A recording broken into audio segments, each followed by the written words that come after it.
nobody his age could jump high enough to touch it. Older kids tried every day. Nobody ever came close, but Ryan had dared Tom that he couldn't do it, and so Tom had to try. I'll read for this thing of line. He muttered under his breath, "I'm the best jumper there ever was." Next reader, Savannah. It had started the year before at recess. A frisbee was stuck in a tree.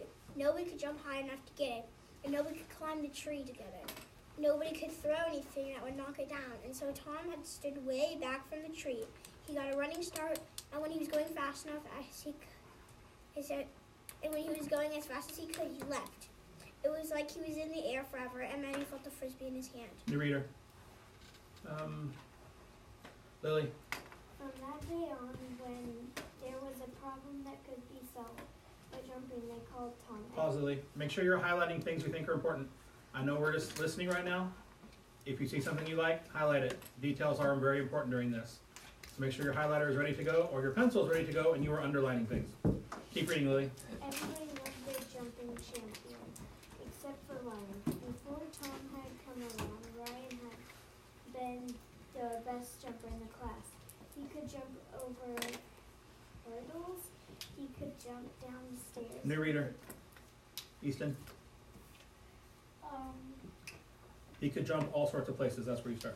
He could jump all sorts of places, but never quite as high as Tom. Ever since the day Tom had rescued the frisbee, Ryan had been out for revenge. Now he was going to get it. I'll read. "Come on," he taunted. "You can't jump just a little bit higher? I thought you were the best jumper there ever was." New reader. I'm getting the same one. Harley, you've not gone yet. Go ahead. Right, have you gone, Harley? Yeah. You did? Go on, a new volunteer who has not raised his hand yet, or I might call on someone randomly. Nate, go ahead. Where did we see? Starting on Tom gritted his teeth on the bottom. Tom gritted his teeth. He tensed his legs. He threw his body up into the air, and he still fell short by at least 2 feet. You didn't want to say it.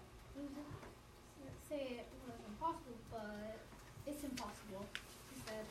Right. Ha! I knew it. Unless we work together. Excuse me? Neither of us can jump high enough to touch it alone. But if we work together, Tom explained his plan. A few minutes later, Tom knelt on the ground. He laced his fingers together and held Ryan's foot in his hands. 1, 2, 3, shouted Tom. On 3, Ryan put all his weight on Tom's hands, and Tom threw him up into the air. Ryan's hand smashed into the door frame, and he fell down laughing. "We did it," he said. "Now it's my turn," said Tom. Together they were the best jumpers there ever were. Now what we're going to do is we're going to take the actions and our emotions from this story, and we're going to determine the theme of it. The best part about a theme and a main idea, this does not have to be a lot of words. A theme can be one single word if you identify it correctly. Do you understand what I mean when I say that? Yeah. So if it's like a buddy story where 2 people are going off and doing things together and they learn this really good lesson at the end that being with your friends is awesome, you could say that theme was friendship. Or working together. Working together. Not being greedy. Being safe in the hallways and not throwing your friend at the ceiling. All good ideas. But you see how we go from just one word to multiple words? When you identify it, if you identify it correctly and you back up your details to support it, you can always use just that one word if you think so.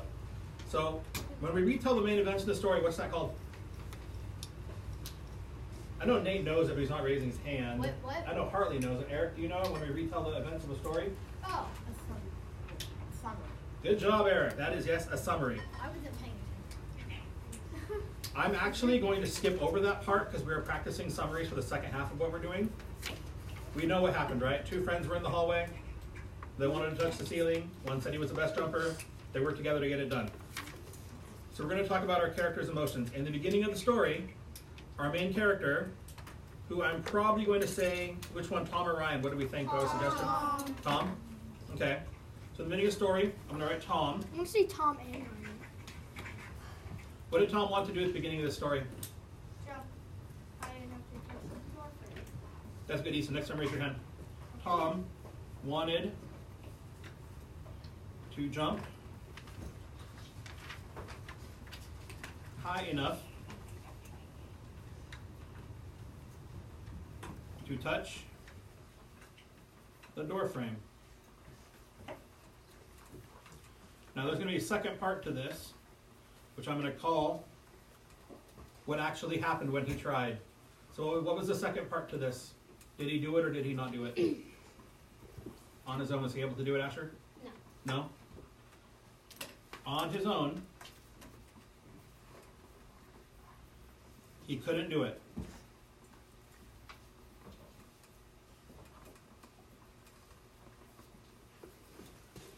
All right.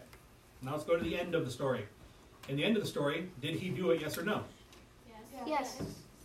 Someone explain to me with a raised hand for an answer what you would want to write for this. Carson, go ahead.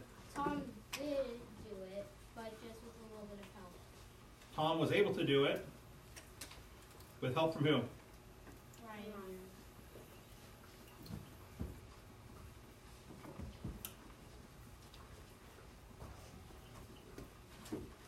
Excellent. So I've identified two very important. Ryan is capitalized, by the way. I'm sure you don't forget. Names are capitalized. So now we can use what we have discovered to find the author's message. It's a very quick story, so it shouldn't be too hard to find the message in this one. I think Eli actually had a great suggestion. Eli, what was the first thing you told me when I asked you earlier? You said it, start with the W.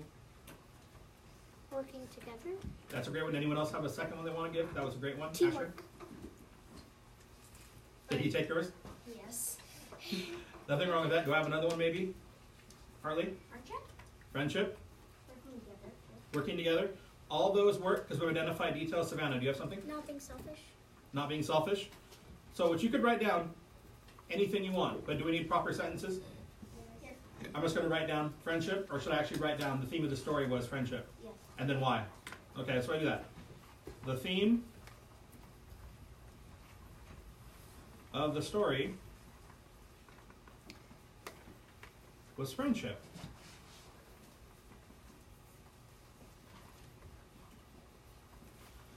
This did not have to be a complicated word for the theme. This is very simple. Friendship is something you can easily identify in a lot of different places. What's important is when you're writing these out that you're using the proper sentence structure, right? Now, we know it's friendship. Can someone tell me why we thought the theme was friendship? Not the same volunteers for this one. I think Pete has got a good idea. Because Ryan helped him touch the. Because Ryan helped Tom to touch the door frame. Yeah. So let's do that. We know this because Ryan helped Tom touch the top of the door frame, which would also work for Eli's suggestion of working together. Tom helped Ryan, they're working together. All right, do we feel kind of comfortable now how we use these to identify themes and details? I mean, the themes, main ideas, do not have to be long, complicated, drawn-out answers. All they have to be is what you thought the story was about. We got working together, we got teamwork. I think what else did we have? Not being selfish. Probably could factor in there that we should be also being safe when throwing our friends towards the ceiling of a room. I mean, that's not explicitly in there. However, I think it's probably a good thing to mention that if you're going to help someone up, do not just throw them as high as you can because an accident's probably going to happen. I don't want to see anyone get hurt. I don't have to. Do themes need to be very long explanations? No, they can be quick, short sentences. As long as A, you tell me what the theme is, and B, you use your details to explain why you thought that was. Can I just write down it was friendship and nothing else? No. No, I can't. I have to tell someone, why did you think it was friendship? Why did you think it was working together? Why did you think it was trying to hurt your best friend? Always explain why you make your choices. If you don't explain it to me, I'm going to have no idea why you chose it. I'm just going to think maybe you copied, or you already knew the story. Hartley?